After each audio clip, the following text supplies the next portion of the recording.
Muy buenas tardes a todos, muchas gracias por estar aquí. Bueno, primero quisiera felicitarlos porque forman parte del Departamento de Arquitectura y la licenciatura en Arquitectura acaba de ser, bueno, de ganar el primer lugar en la encuesta de reforma. Entonces, pues felicidades a todos y pues gracias por ser parte del Departamento de Arquitectura. Y la verdad es que en realidad ese premio lo saca un grupo de seres humanos extraordinarios que conforman el departamento, que son obviamente sus profesores de tiempo, sus profesores de asignatura, pero también sus alumnos y bueno, el personal administrativo que nos ayuda en todos los encargos que realizamos. Pero creo que es un premio que deben de sentir todos orgullo por formar parte de esta gran familia. De verdad, gracias. Bueno, pues me da mucho gusto el día de hoy y tengo un gran honor en presentarles a Ben Haggard, que va a darles la plática el día de hoy. Él es un experto en lo que se llama The Story of Place, o sea, en la historia de un sitio. Y hoy él va a presentar con ustedes, pues no una presentación convencional, ¿no?, que se hace con las laptops y el muerte por PowerPoint, ¿verdad?, sino que ahora va a ser una presentación de mucha interacción con ustedes y me da gusto que también esté Tim Murphy con nosotros, que ustedes ya conocieron el fin de semana. Ellos hacen un equipo de trabajo muy interesante y bueno, me voy a permitir leer el resumen de lo que ha hecho Ben Haggard. Ben es un miembro fundador de Regenesis. Él ha ayudado a desarrollar modelos de pensamiento que integran enfoques de sistemas ecológicos y de vida con el desarrollo a gran escala. Ha trabajado con desarrolladores y equipos de diseño, agencias gubernamentales, departamentos de planificación urbana, instituciones educativas, organizaciones sin fines de lucro y otros para aplicar los descubrimientos de Regenesis a una amplia gama de temas de desarrollo comunitario y contexto. Ben ha pasado 25 años diseñando paisaje, ecológicamente y en proyectos de recuperación. Sus galardonados diseños han aparecido en un sinnúmero de revistas y periódicos, incluyendo Architectural Digest, Garden Design, National Wildlife Magazine, Sunset y Organic Gardening. Trabajó 4 años como jefe de diseño e investigación del director de educación en la Fundación Sol y Sombra, un centro privado de conferencias y demostración de permacultura en Santa Fe, Nuevo México. Autor de La vida en la comunidad, un estudio de caso de permacultura en sol y sombra y restauración de cuencas hidrológicas en las tierras secas, miembro fundador del Instituto de Permacultura, Zonas Secas, en donde fue instructor de alto nivel y ha dado conferencias y cátedras en el campo del diseño ambiental en una amplia variedad de lugares, incluyendo conferencias de diseño ecológico, edificio verde, energía solar, etcétera, en las universidades y colegios como Universidad de Nuevo México, la Universidad de Arizona, Prescott College, Ecoversity, etcétera, y organizaciones públicas y privadas como el New York Botanical Garden, el Arnold Arboretum, The Life Foundation y agencias gubernamentales. Sus proyectos abarcan desde desarrollos inmobiliarios, parques, cuencas hidrológicas, instituciones educativas y sin fines de lucro y centros ecológicos. Ben sirvió como comisionado para la Comisión de Desarrollo Sostenible en Santa Fe, en donde ayudó a desarrollar un plan a largo plazo para la sostenibilidad de la comunidad. Ben se graduó del St. John's University con estudios en filosofía y literatura, estudió pintura, de hecho sigue siendo pintor. Él nos estaba platicando que tiene un estudio en Berlín, a donde él viaja constantemente y pasa algún tiempo de su vida allá pintando. Acaba de inaugurar una exposición en Berlín en febrero. Es miembro del Instituto de los Procesos de Desarrollo, donde participa en un seminario permanente sobre la aplicación del pensamiento sistémico a una amplia gama de iniciativas empresariales y comunitarias. Entonces, pues me da muchísimo gusto que esté Ben Haggard con ustedes y qué bueno que también está Tim, ¿no? Que de verdad hacen hello. Gracias.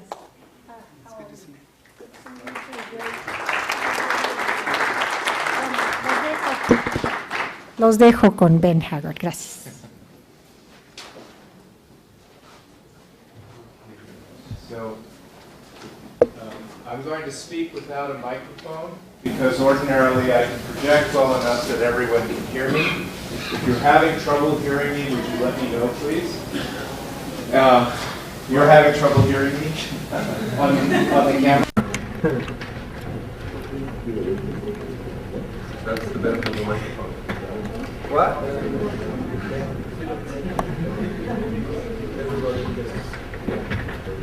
Well, except for okay, so we're going to, what I want to do before we start, so I'm going to have to speak in English, and I apologize. My Spanish isn't good enough to do an interaction of this caliber in Spanish, so I apologize. How many people were on the walk at Los Dinamos on Saturday?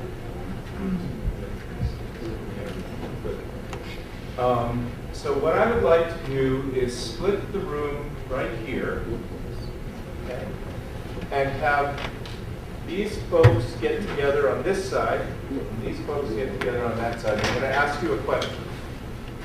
So if you can just sort of move closer together so that you can actually talk to each other. And maybe it's best if we have two groups. So the two rows here in front, sort of get close together and you can turn and be able to talk to each other. Those two rows talk to each other. Same here.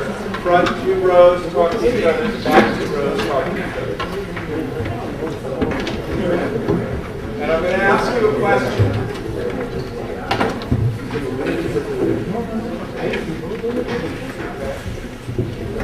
So, for those of you who were with us at the Rio Magdalena, I need you to help share with the other people in your group what that experience was like. Okay? Some of you know the Rio Magdalena, some of you don't. Okay? But the question I have for these two groups is, what are the problems that we need to address at the Rio Magdalena? Okay? What are the problems that desperately need to be addressed with regard to the Rio Magdalena? Okay? This side of the room, and again, we're going to have to draw on the people who were there to start this conversation. I want these two groups to have a conversation about what potential does the Rio Magdalena have? What's the potential for the Rio Magdalena? Okay? Two different kinds of questions. Right? So go ahead and have a conversation. We'll have, let's say, 10 minutes. Okay, and then we'll come back together.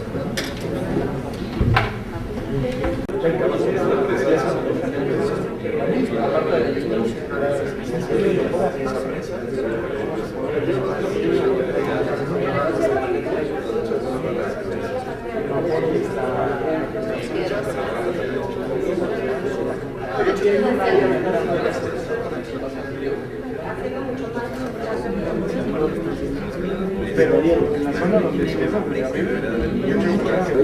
pero profesor Río Magdalena es un problema de millones que tenemos en esta ciudad, que este es un problema político, porque la cuestión política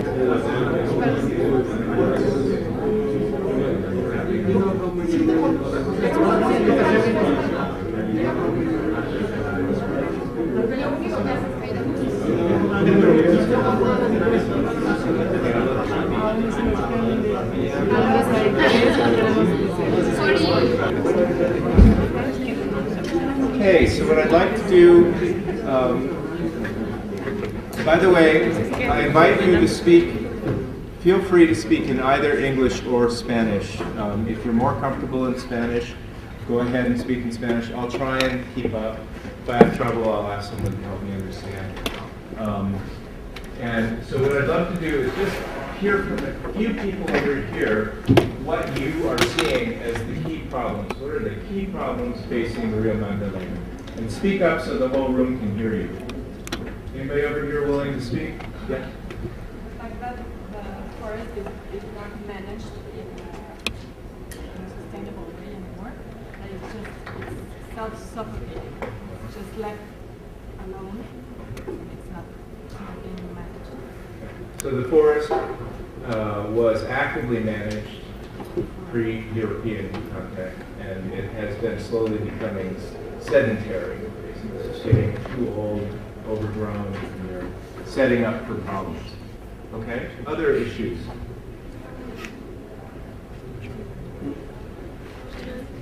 Several animals related to some species of trees are no longer in the area, like the and other species related to fruits, trees. So key elements in the ecosystem are starting to go missing. Great. The water is tubed and also polluted once it comes inside the city. So there's a real dramatic change in the water quality the minute it enters the urban fabric. Has anybody seen the Rio Magdalena where it runs above ground? Yeah, you've seen it. What's it like? Okay, so it turns gray, nasty, smells bad. What's the connection? Because it's interesting, a couple of you went to how the ecosystem works and how the forest works. What's the connection between the ecosystem and forest and the river? They're all integral. They're all related. So I think always is that this forest was a fruit forest. Actually, has a food. And right now, the problem is, since it's overgrown, there is also less productivity of water and less species of trees. So the health of the ecosystem protects basically the water and keeps the flow moving sustainably into the river. And as the forest grows less and less productive, there's less and less reason for people to take an active interest in working with it. Good. Okay, let's go to this side of the room. You all were talking about the potential for the Rio Magdalena. So again, some thoughts that came up in your conversations. Well, we were talking about all of the resources that the forest has. The water basically being the most significant, but also the forest resources, the biological resources, and the human resources, taking advantage of the people who are now living near the forest, making them involved in taking care and taking from the forest and giving back to the forest. Also, we were talking about the potentiality of the water, such an amount of water, of clean water coming to the city, being completely almost wasted, not only wasted, but polluted. And the implications you would have to, in some parts, collect the water, in other parts,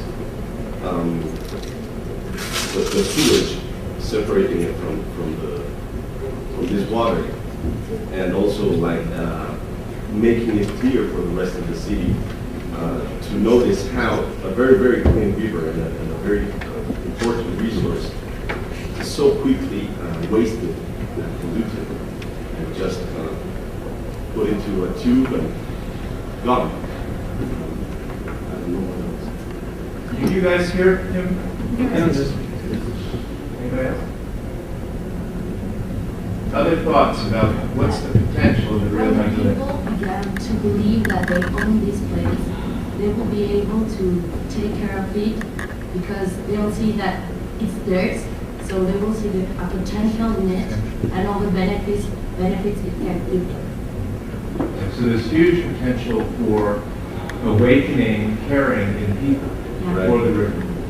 Yes, and maybe it's the Rio Magdalena, maybe it's a way of breaking the boundary between the city and the forest, because all the fluids and the water that is born in the top of the mountain, in the mountains, it flows through the city and ends in Coyoacán. So it's like a boundary, a way of breaking all the limits. And why is that important? So we can recover well, they were saying that one of the problems was before the Europeans, the forest was intervened by the people. So maybe that's a way we can break that boundary and start intervening. Wouldn't it be important for relationship also if you have forest is sacred, you can't touch it? I think that has to do with what I was hearing right now, you were saying that it has to do with also lack of knowledge of what to do with the forest. So if there starts to be a synergy between the people and the forest, that's actually going to help the forest as well as the people, and not so much the sense of the forest is there, the city's here, and we have this like virtual line between it. And that's what I think is really happening to this huge city we have. We feel like it's our city and then everything around it, and we can't touch it, and vice versa. So I'm going to read between the lines of the implications of what you're saying. It has the potential to help people see that we are nature. Right? This line, the boundary that you're talking about, forest, city, represents a line in our own minds about nature, people, right? Us and it. And yet actually we are nature, right? We're animals. We breathe, we drink, we eat, we reproduce, right? And we have an effect on it, and it has an effect on us. We're actually part of it, right? It's obvious, but the boundary that exists in our minds is very deep, and is represented in that boundary between the forest and the city. And the way we think about managing one and managing the other, planning for one and planning for the other, as though they were separate. Okay, now, for the folks who are working on this side around problems, what is the effect of working on the question around problems? What do you notice in terms of how it affects your thinking? You immediately think of non-answers. Run into that very weekly, like trying to say, okay, instead of treating the river as part of our ecosystem, we compartmentalize the energy production and these different things. And you can make these problems when you're not looking into them. So what I think I heard you say is that thinking about problems causes the mind to fragment and compartmentalize. You had that experience working on the question? Separates you from the problem. Separates you from it. Interesting. Okay. Any other reflections on what it's like to work on the problem? You can see it as a challenge, like an opportunity to, as far as more problems you see, the more potential it has to solve it and to try to make it like, I like what he said about putting nature into the city, because I remember you saying that who had experienced any peace, even there was some meditation. So that line you were saying, I think is like our biggest challenge in the city. Nature. So this is a person who sees a problem, and when a problem presents itself, he sees potential. Cool. Okay. So what's it like to work from the side of potential? Well, I think that if we think about potential, we're having a positive point of view of the area or the situation, so we don't have to get blocked by the sadness of the problem, but we become very creative, and we can find more solution that wouldn't destroy something good. Sometimes when we think about problems, we forget about the good things that are in there. So trying to solve a problem, we happen to destroy something that is good. So it helps you to keep the good things on the place and improve it. It's interesting. So it's almost the opposite of the fragmenting and compartmentalizing. It actually helps hold the whole when you're looking for its potential. Okay. And also it's kind of energizing. But also, while we were analyzing the potential, the question arises about why isn't this happening? And we were talking about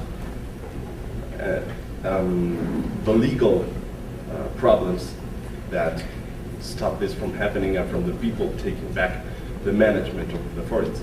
So also, analyzing the potentials makes clear why things are not happening. The problems again. Okay. I didn't expect this conversation to go here, but I'm going to draw a little map of what you just did on both sides of the room. Partly because a lot of us hung out together on Saturday, so we worked both sides of this when we were up there. Oh yeah. This is a thinking framework. I'm going to use several of them tonight. I'll introduce them to you, and then we'll actually apply them. The reason we use thinking frameworks is that they help us structure our thinking to be more holistic or systemic.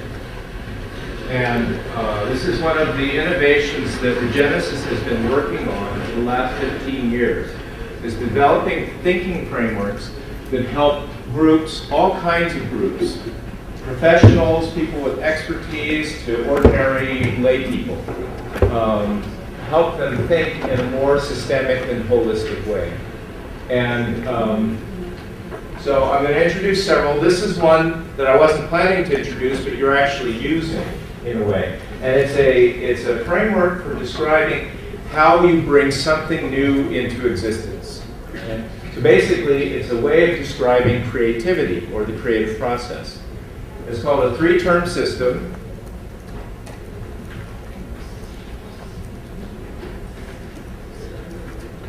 So the idea is that in order to bring anything new into existence, you need to have three forces present.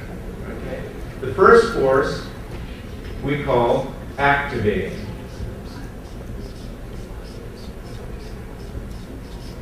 What would that be in Spanish? Activación. Activación. And so that's the potential, right? Oh, and you were describing it. I can see it. Why aren't we doing this? We should be doing this. Yes? Okay. The second force is called restraining.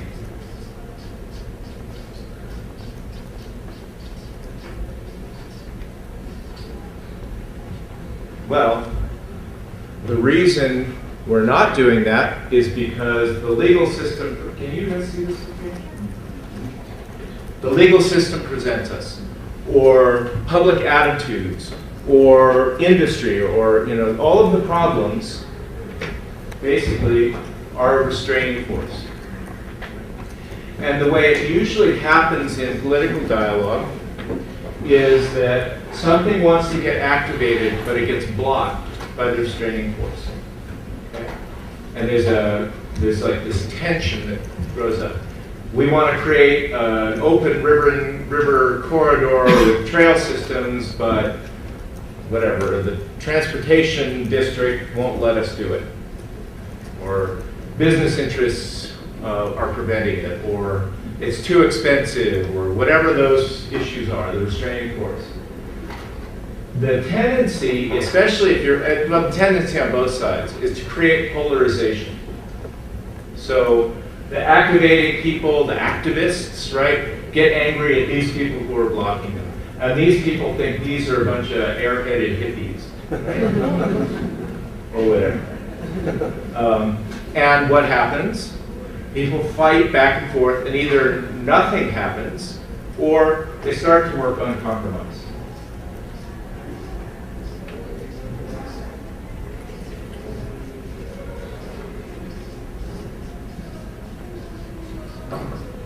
Okay, if you'll give up something, I'll give up something. Okay, well, I'll give up a little more, but you have to give up that. and down it goes, you know. I had this beautiful vision of what was possible, and I whittled it, and I whittled it, and I whittled it. Right? And these folks were fired up about something, and they gave it up, and they gave it up. These are two energies, right? And they need to actually both be present for anything new to happen.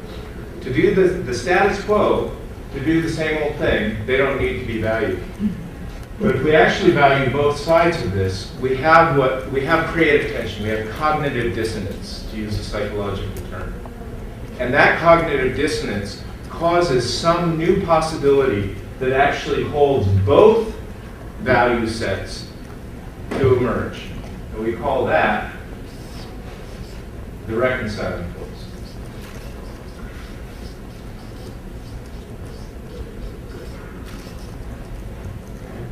Let me give you a simple example from where I live. I live in New Mexico, in the US, and for decades, 50 years maybe, there has been a war going on in New Mexico, essentially, between environmental activists who are trying to protect the land and ranchers who are trying to use the land, right? And in a place like New Mexico, we don't have a very large population. Ranching is a very big deal, and so is conservation of the environment, because tourism and hiking and so on is also very important in New Mexico. And we don't have much water. It's a dry state. And so this battle, I mean, it gets nasty. There have been, you know, people shooting at each other, hating each other. There's some places where environmentalists cannot go, where ranchers cannot go, and so on. And this battle has been going on. The environmentalists think the ranchers are the worst thing that ever happened to the environment. The ranchers think the environmentalists are idiots who have no idea what land is actually about or for. Right? And this has gone on for a long time. Well, a group showed up about 15 years ago called the Quivira Coalition. And they began to work with both sides of this. And what they developed over time was a recognition that cattle, because that's the ranching that we have, cattle could be a tool for improving the environment, for actually improving the health of the ecosystems. If you use the cattle correctly, raise them at the right time, in the right way, move them through the landscape, they could actually become the best management tool for improving the ecosystem. Right? So all of a sudden, ranchers and environmentalists are working together to figure out how to use cattle to not only manage the ranches, but manage all of the open land in New Mexico.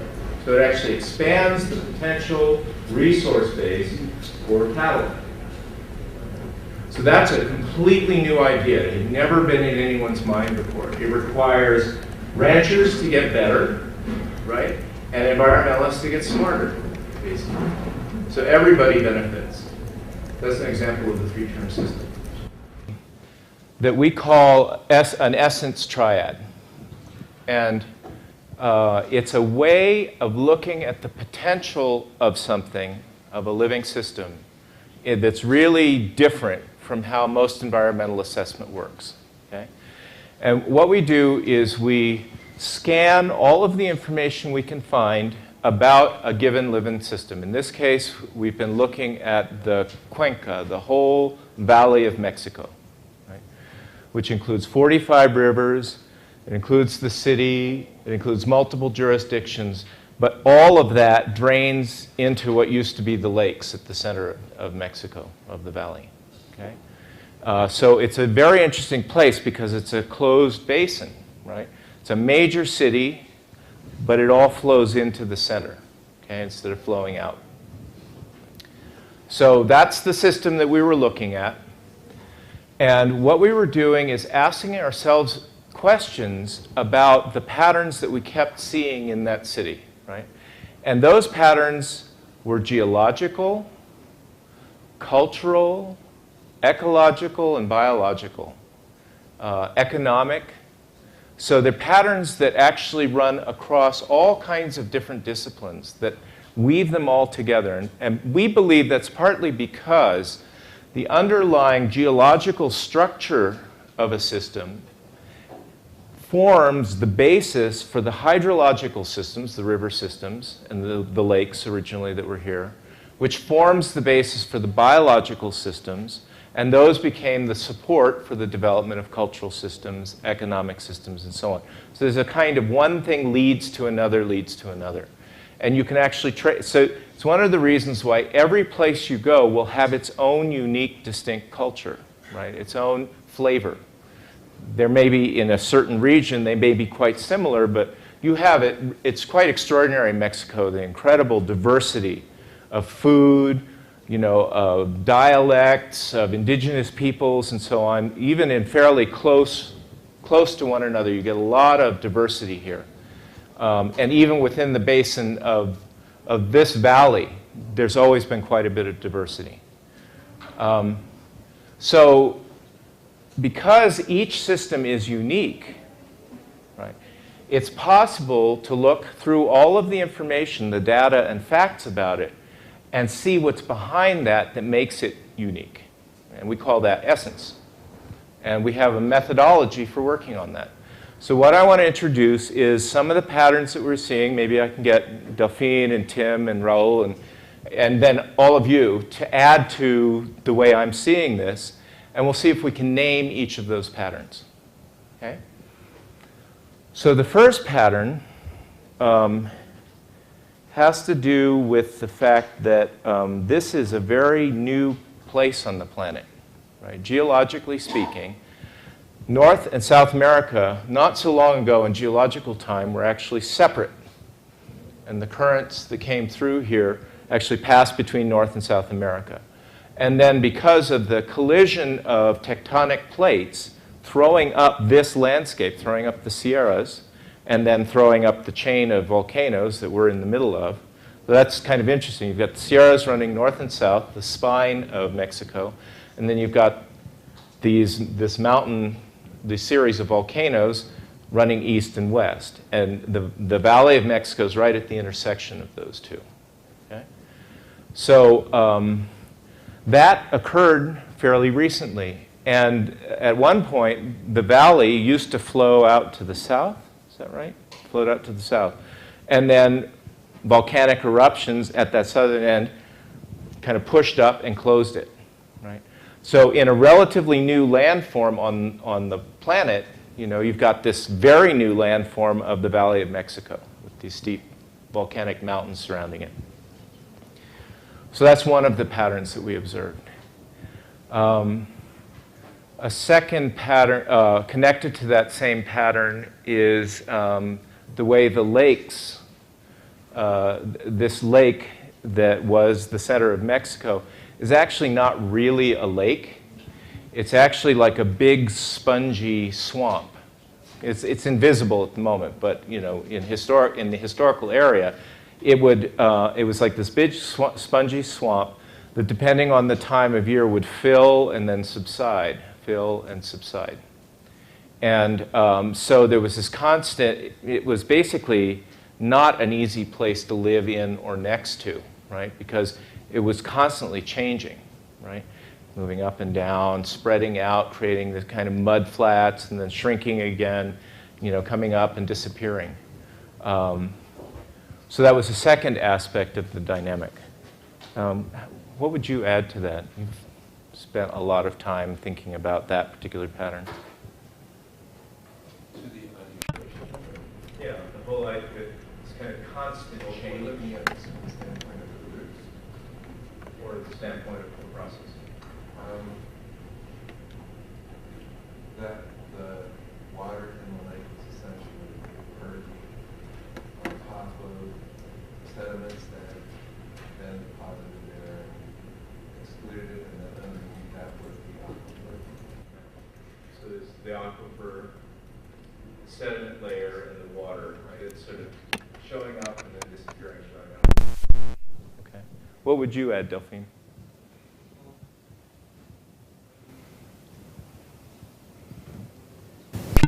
That maybe about this constant change system, emerge is completely adapted biological ecosystem.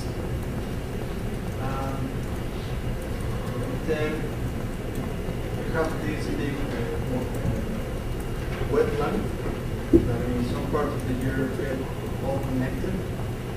And in the dry season it gets fragmented in 5 big water bodies and lakes. And now we know that all the forests that used to be in the mountains that are surrounding this water center, a drop that goes into the forest needs 7 years to go into the lake.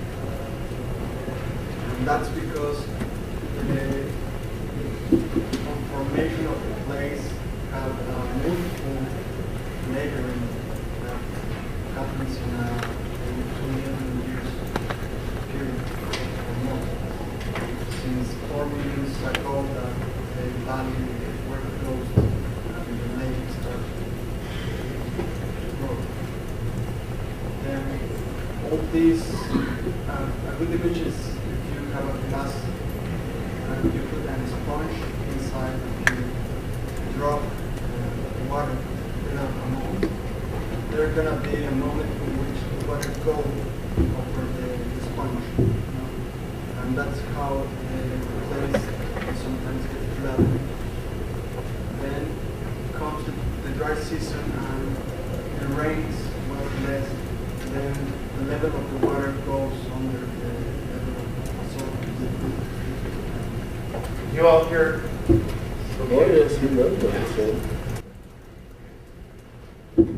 So let me add another piece of this. Two experiences today that are, I think, connected to this pattern of kind of constant oscillation and adapting and changing. I was in Roma walking with a friend, and we're walking past a little park with a fountain, and he says, "What's this?" And someone had thrown up like a canopy, and they had a little street market that had appeared overnight. And he works there every day, right? So this is brand new. So this little street market, and people are selling, you know, trinkets and things to eat and tequila and whatever. And it had just appeared overnight, right? So you all familiar with this thing? You know, it's like a little space opens up and boom, people are in there working it. And I was thinking, that's exactly the same pattern as what it looks like to drive. I cannot drive in Mexico City. I would die in the first hour, right? But you all know how to do it. I don't know how you do it, right? It's like the space opens up and boom, someone moves right into it, okay? So what's your experience? Can you recognize this pattern that I'm describing? Can you think of example? What would you just? What's an example of that pattern? Dissipation of the space?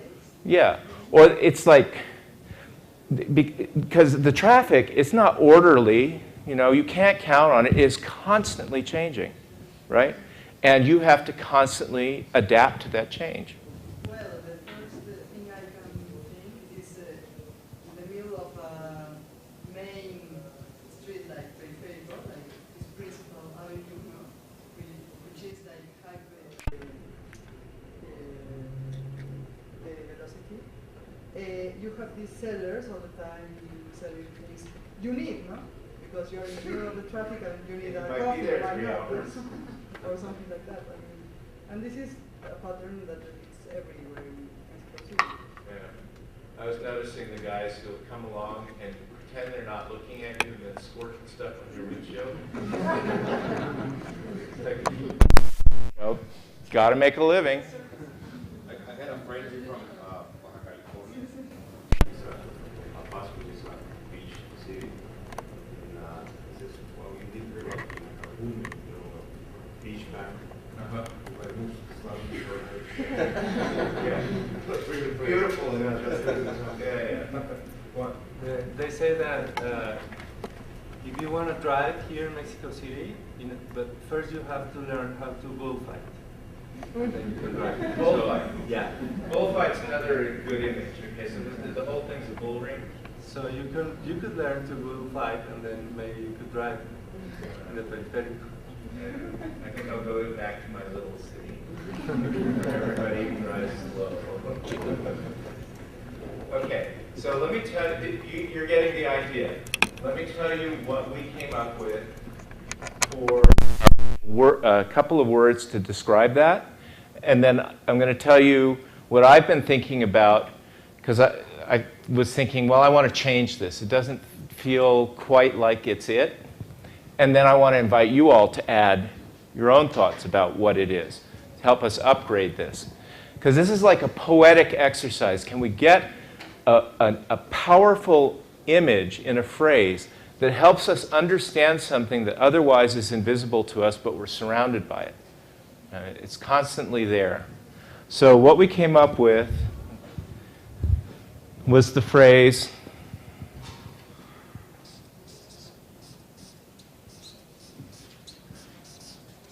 balancing oscillations.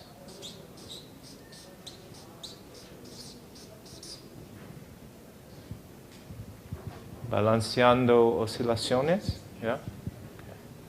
Balancing oscillations, right? There's this constant oscillating process. The land is doing it, you know, the water's doing it, the birds are doing it, the traffic's doing it. You know, the mercados, they appear, they disappear, you know, they spread, they take over Centro Histórico, whatever. You know, it's like this. So there's this changing thing happen, and then having to find your way, like a bullfighter, to balance with it. Okay? So that was the first, we tried that out last fall. And when I went home and I thought about it, I thought, you know, it doesn't capture the way I experience it. So I'm going to give a different one, and then we can play with this. What I described it as, actually, my first hit was, it's creative chaos. Right? And then people talk about it. This city is totally chaotic, and it causes everybody to be sort of on their toes. Right? You have to really be actively engaged, actively creative to engage it. But I thought chaos doesn't really, you know, that's kind of pejorative.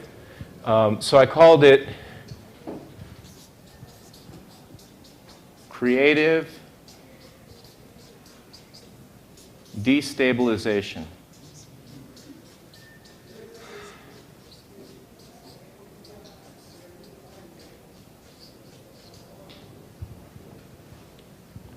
Okay. So you guys actually live here, right? Continuous change. Okay. Yeah, continuous change, but what does that?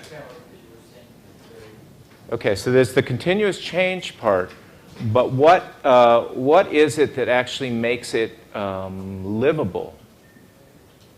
What is it that you have to do to kind of use that continuous change? What's the other half of the thought? I think that it has to do with the dynamic of the city, the fabric of the city. That continuous change, that's what the people that inhabit it are within that same synergy. Therefore, it's like it works in a quite different way than probably your phone. Very, well, it's another type of dynamic. Completely, it's not better or worse. It's just extremely different. So I think that's, at least in my case, the things I think is the greatness of the city. That part, that change, that continuous change about in everything. Okay, so I'm going to put a word with continuous change. I'm going to capture some of these up here so other people have thoughts. I'm going to call it surfing. Right? Surfing. And dodging. Well, surfing's a kind of dodging, right? Surfing continuous change.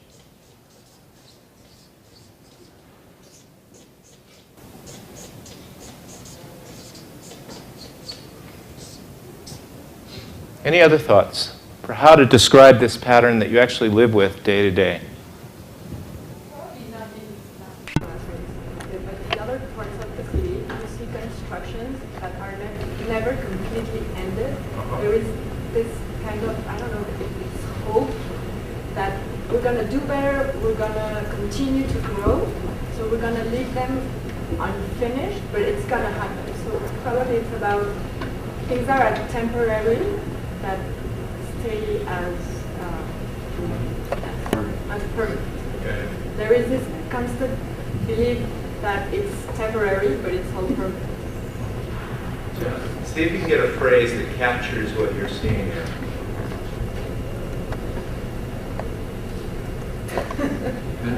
And it can be in Spanish. Yeah, it could be, and we'll try and translate. It's like constant growth, something like that.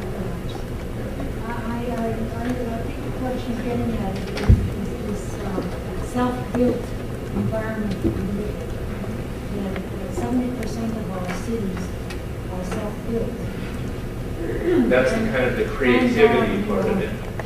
Right? That I can't quite, it's not adaptive. It's more deliberate than that.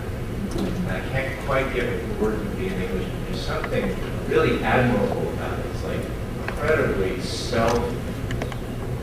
like manifest. Well, I love that. I have no idea manifesting your hope through what you're trying to build, even if it's never going to get there. Probably I think that since we don't live in our institutions or government anymore, we're doing everything ourselves.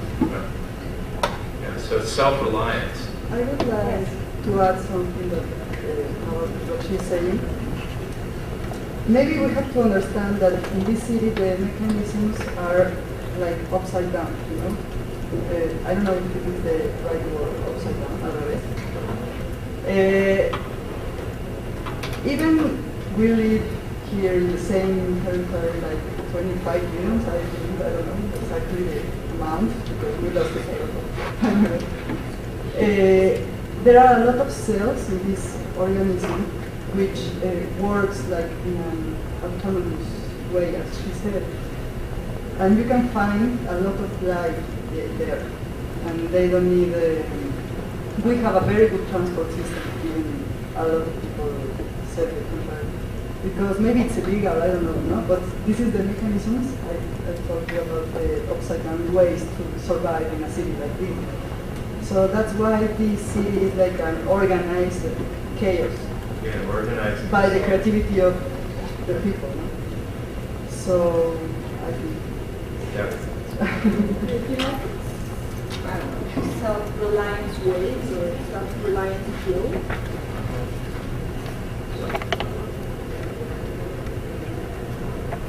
Keep working it. I'm not satisfied yet. It's like an unfinished, and it's always Continuous adaptation. yes. Eternal adaptation. Could be maybe like undone progress. Just like undone progress, something that it's not already done, and it keeps moving. Keeps moving. It doesn't matter if it goes forward or backward, but it keeps moving. So you refer that to as something that it's undone, but it's still on progress.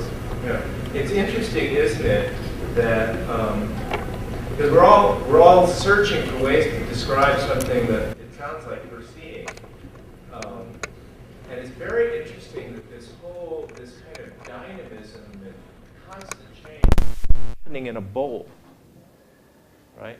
That it's in this captive basin and it's like going. That's you'd think almost that it would be the opposite, right? That somehow it would get stagnant, but it's just constant turmoil. The one thing I forgot to mention in the earlier piece that I was referring to is what happened when Mexico was formed, right? When this land bridge between North and South America was created, changed the world, right?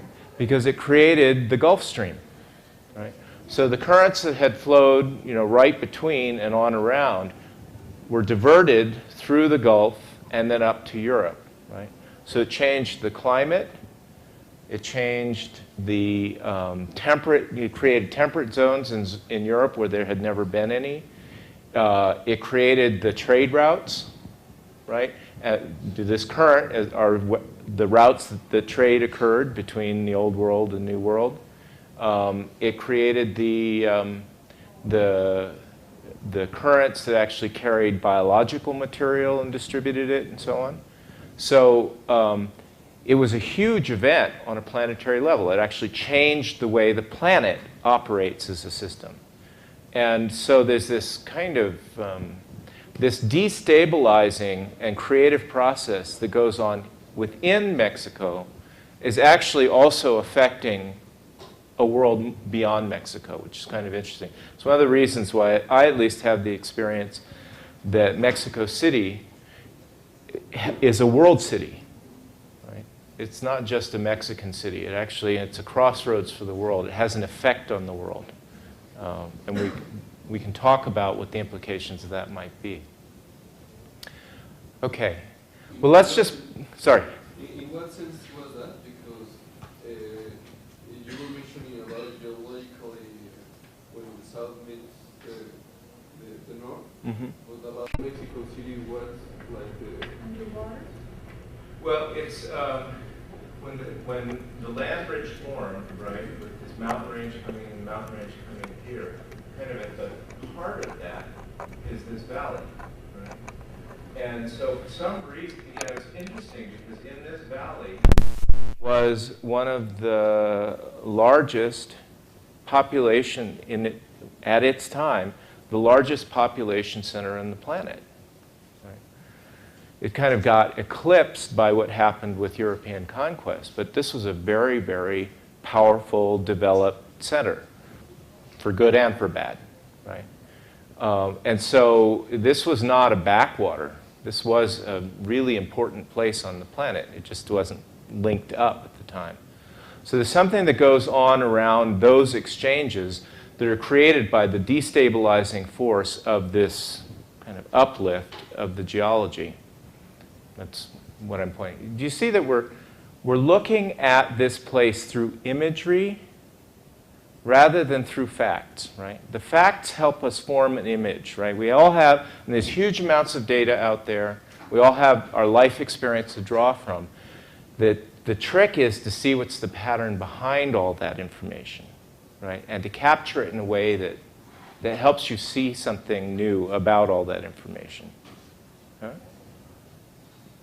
Okay, let's go to there are 3 of these points, and let's play with the next one. Okay, the second pattern that we looked at is the one that Delphine was beginning to describe, that because it's a basin, it collects things, right? And so, the mountains grew up, and then they washed down and were continually collected into the bottom of the basin. So you've got this layering of rock strata, you've got layering of soils, you've got these kind of water layers that would climb and recede. You have layers of biological vegetation and animals. You've got all of these layers of people coming in. You've got, the early indigenous people being overlaid by later civilizations, being overlaid by the Aztecs, being overlaid by the Spanish, being overlaid, and so on, right? Layer after layer. And it's weird. You go to the Centro Histórico and you can see it. There's the pyramid sort of poking up through the things that were on top of it. It's all kind of laid one on top of another. And it's all contained within this basin. The layering is partly being created by the basin, right? So our first hit at describing that was contained layering.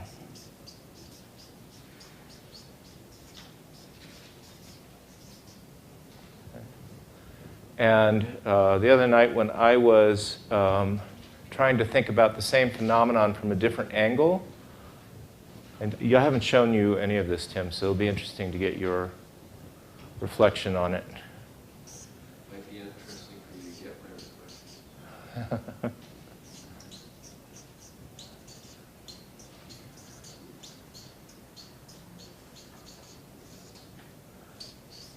I called it concentrating diversity. One of the ways I think about Mexico City is it's as though there were a whole world in a city. Virtually every aspect of Mexico, all the indigenous cultures, all of the different regions, it's all represented here. And people from all over the world are here. It's just amazingly diverse in terms of what's concentrated in this basin. In the same way that this intersection between mountain ranges created an amazing diversity of biology, of ecological systems. So what's your experience? Are we right? Is Mexico a highly layered, diverse place? Like combining part of what two of the points that you consider, like contains layering and this organization that we have. Like we Mexicans live in the coast, as you said, in Mexico City, and we are constantly trying to adapt to these moving and this change and trying to get some advantage of what we can see by selling things in traffic or like whatever thing that building things like in the middle of they can and at the point that they can. But we are not finishing or doing it in the proper way of doing it or in a complete solution. It's like a quick way of getting out of the problem or solving the problem or getting a quick solution. And that's why I sort of layering is a good one for it because it's like sedimentation. It's not like we have all these things, people and natural things like water and all things coming into the space or basin, but they are not like making a real mix up or chemical reaction that gets to something new or changing something that makes a new complete thing. It's just like layering one up the other. Crowding one against another. And moving in between that, but it's like we're not getting to a complete new solution. It's just like getting little things about it. So that came back to my mind when you were saying that it's layering. It's like these things that doesn't come to a new solution. It makes up different part solution. Is everyone able to do that? There's another thing. Besides the layers come up and down, so it's dynamic. But there, with its proper, as we said, condition. Here. Yeah, it's like this is constantly engaged in this process. See that? So it's a constant metamorphosis field, or way of putting it is you've got dynamic change and you've got more of an adaptation, but you've got kind of a block or creation of new to each layer that you have, and then when you have the oscillations yearly or continuous metamorphosis. Yeah, it's interesting. Each of you is talking about this interaction between these two, right? Does this register as being accurate, Caroline? You think a lot about these things. What's your sense of, does that even begin to talk about what goes on? I think the atmosphere is really a mixture that does fuse into something different. I believe that. Not in the codes, but being said about the layering, it doesn't come out with something different. I think it has to do with our racial mixture, it has to do with other mixtures as well, cultural, and of course ecological, biological. So actually Mexico City is that fusion that turned out to be something different. It's interesting, though. This is a question, I have no idea, but would you say what layering implies is that the layers remain, I mean, to some extent, they remain separate from one another, right? And so the mix is actually made up of a whole bunch of distinct sub-communities and sub-processes and so on. Is that accurate? Or is everyone blending together over time? What, in the US, we call it a melting pot. You know, that somehow all distinctions at some point will go away. No, I don't think distinctions will go away completely. But I think we are becoming a melting pot, but not in perhaps the Anglo-Saxon sense of the word. I don't know how to describe it. Yeah. It's an interesting question. It really has a lot to do with this point. Other? Yeah, about that melting thing, I think that somehow, or some aspect is melting, but maybe it's the ones that are more in contact with American way of thinking and all of that.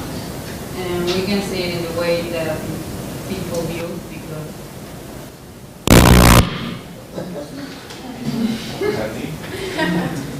we're changing the way we build all over the world, like advancing the typical or the local way of building or making a home, and we go to almost everywhere and we see concrete buildings or steel buildings and glass and all this. Like we're seeing this kind of building in a lot of places, and even though here in Mexico City we still see a lot of this kind of building here in Mexico City, but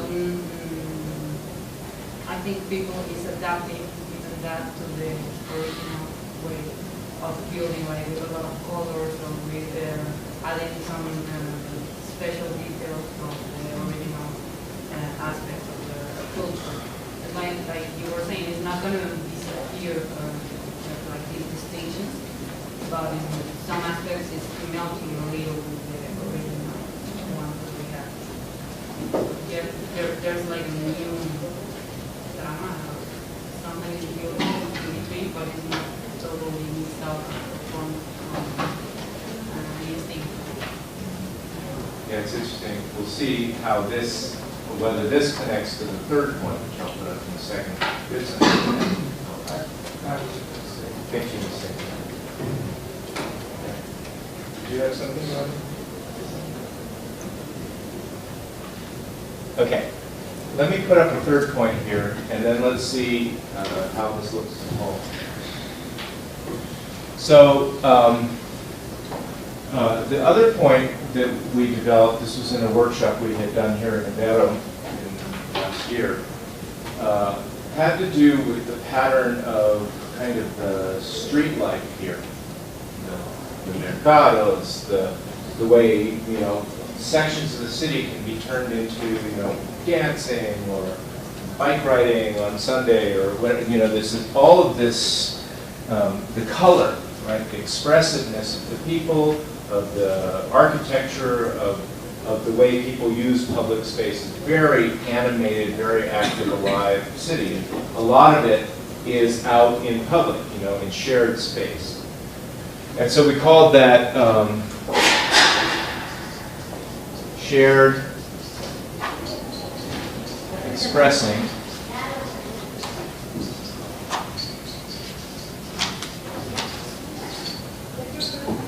And then I put up as an alternate to that, energizing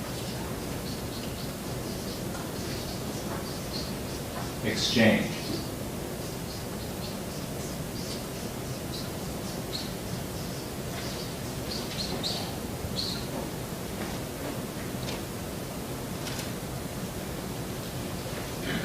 So that the differerences actually become the source for the energy of the city and for the exchange that goes on. Which is part of why it's a city where it's a city as marketplace, right? There's markets going on everywhere.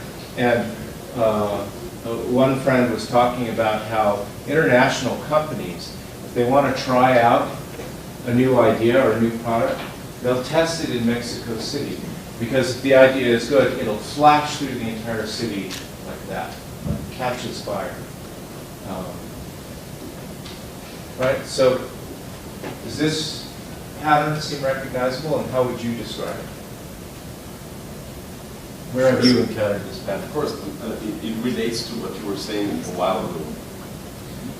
And I was thinking about this kind of system in Mexico, which you could analyze, taking away things that are good or bad between society and just thinking about the people acting as a system, as if we were a scientist looking at it.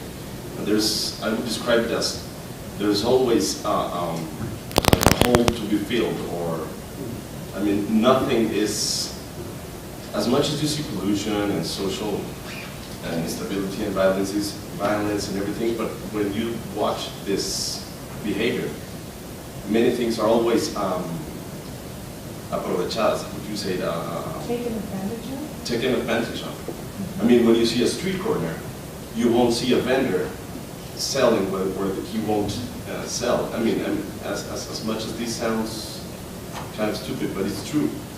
And sometimes you can analyze some places and they work, you know. And I think it's kind of like an offer and demand thing going on that relates to this concept. Like this. Right. So there's an opportunism that goes with it. There's an enormous amount of energy that produces. So, you know, it's one of the things that makes the city, I mean, it's a very energetic city.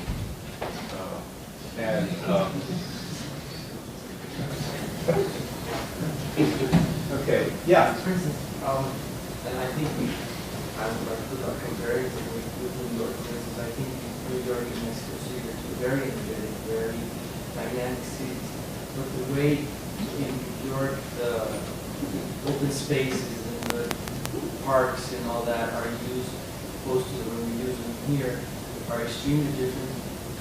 But in fact, the way the Latin American person is, so I think in this part, what you're talking about, it would be very interesting to speak about the sociological part, the sense of the way our city is used, and also the way we like to have people in our homes and we go to other places. You know, it's like we do use a lot of the public areas of the city, but as well we also like within our homes, you know, and I think that's a really important part. I was reading the statements of place and the calcological part of that, and I think that's really something that's very nice here as well. It's open in that area, in that aspect, where at least when I lived in New York, you couldn't feel that. Right? You would always feel like this huge barrier between two people, even though you were interacting in public areas. People, that dynamic people develop a kind of shell. Exactly. Right. I mean, you could be in Central Park with someone here and someone playing frisbee over there and the dog there, but at the same time, everybody was like not really Together. communicating. And not exchanging. Yeah. We have had the word on the board of evolution. It's evolving constantly. I think that's everything you said there. Yeah. This is the driver for that evolution. Every living system is evolving continuously or is dying. Right? This is the way this particular system evolves, right? Or has the potential to evolve. But that's a beautiful segue to what I want to do next. Thank you. So, I want to say something. Yes, please. Is that I think that this vibration in the city, this movement, this expression, also is very specific in different northern countries like the U.S. or European countries. Because here we're like more informal, we're more practical rather than we can engage into something like very easily rather than thinking about it first or something. So I think that has a lot to do with this aspect because people is always like looking like for something. Maybe they don't need it or anything, but people is like looking for something new, and that and that is part of this of the vibrant people here in Mexico. I think it has to do with the relationship between the people that live in the place. It's like when something is in front of you, you use it. And it's not like taking advantage, but taking the opportunities that present to you. In a cultural way, it's like you said, in a market, as the person that sells and the person that buys.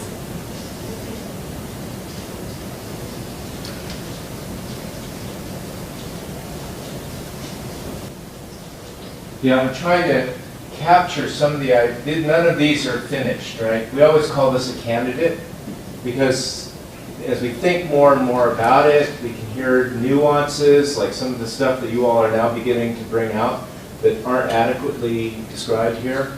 But the opportunism keeps showing up, you know. The taking something that for an outsider just looks baffling and finding a way to use it, right? So it's like translating chaos into opportunity is another way of describing that.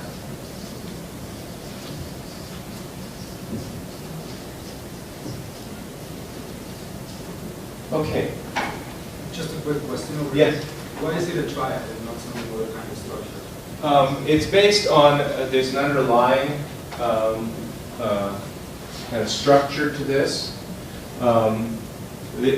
The reason we work with the triad to describe essence is the essence is elusive, right? You can't actually say what it is, but you can use kind of this methodology to triangulate on it. And part of what's happening in the conversation is people are starting to see how these things relate to one another, so you can start to see what's behind it, what's at the core of it. It's more like something you can image than what you can say. So this is based on the idea that any living system engages in a process that is core to what it is. It's unique to it and is at its core. Right? That process is always aimed toward a purpose. And that purpose helps it deliver value back into the world. So the way we get it, in essence, is by looking at it through these three different lenses, because it's almost impossible to look at it directly. Could you repeat that process? Yeah, let me write it up here.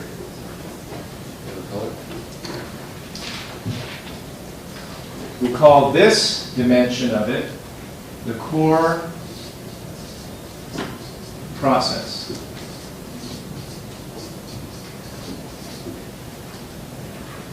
We call this dimension of it the core purpose.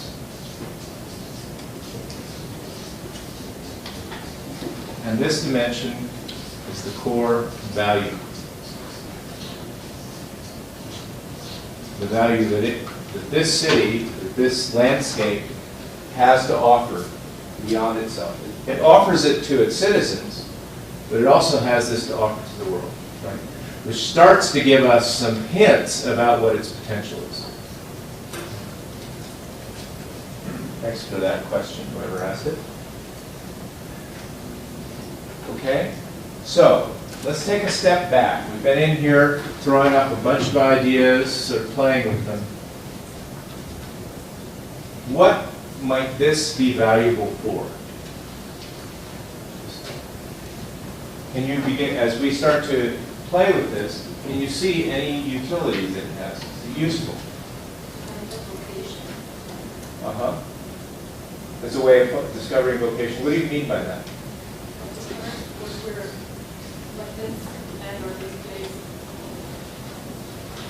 Always have the energy.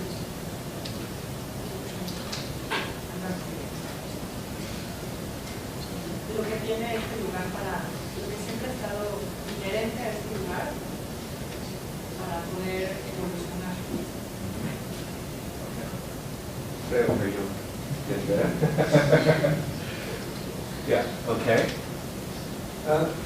deeper understanding of the place. This is one of the most, I think, values of this. That we combine with what we know about the place, but the new patterns that we all share and see new, we can deepen our understanding of the place. Why is that true? What makes it deeper? Because we start to look other flows and other patterns that maybe we haven't seen before.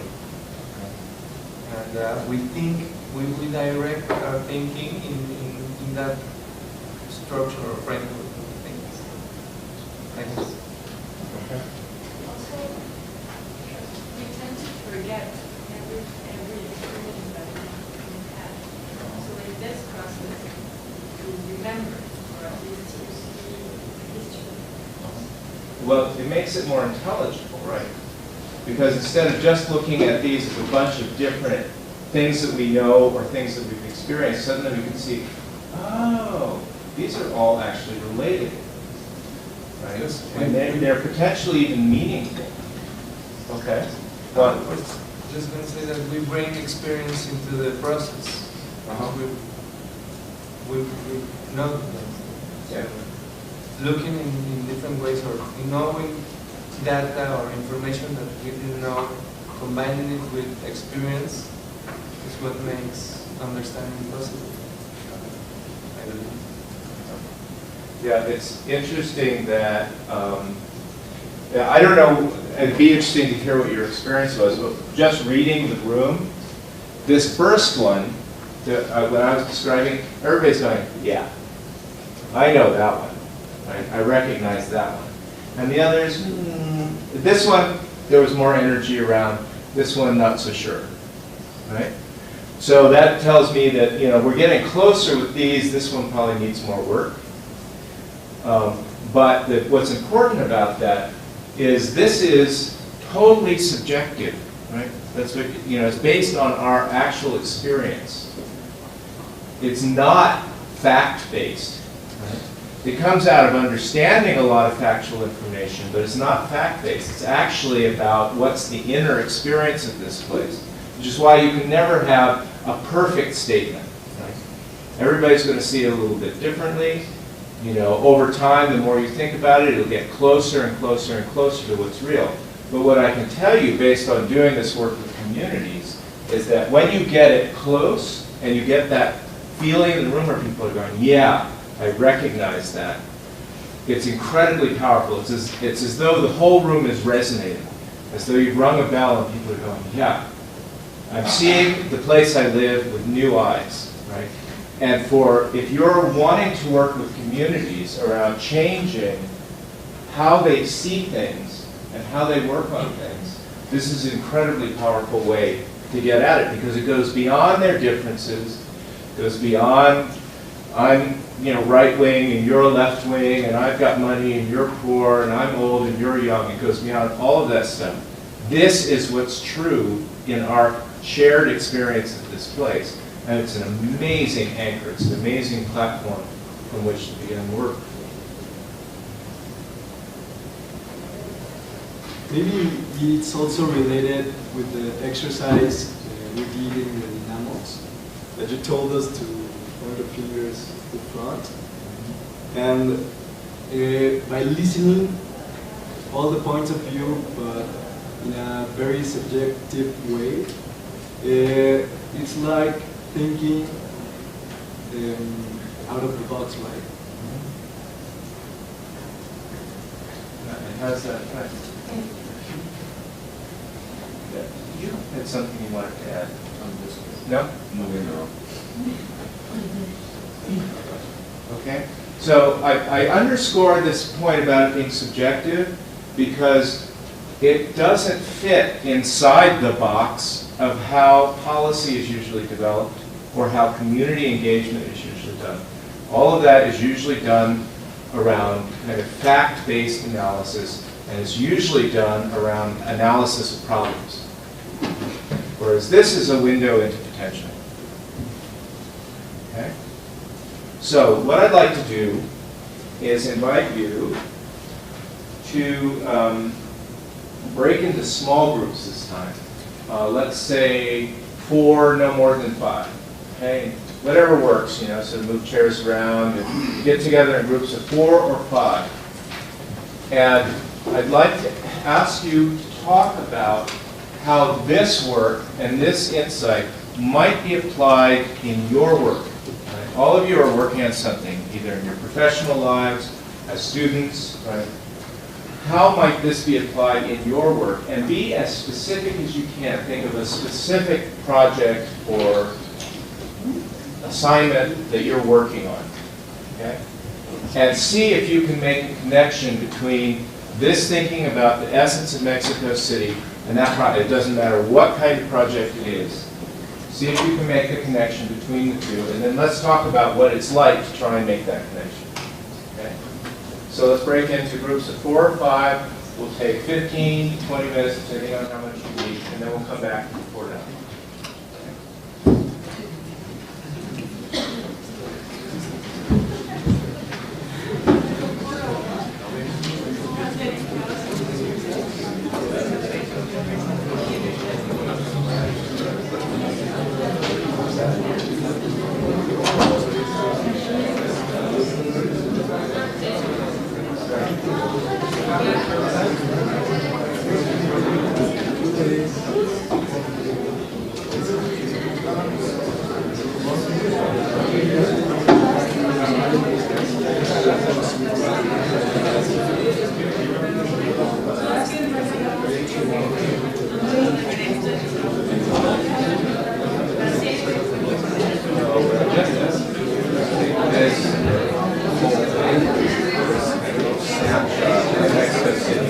Not as much and see how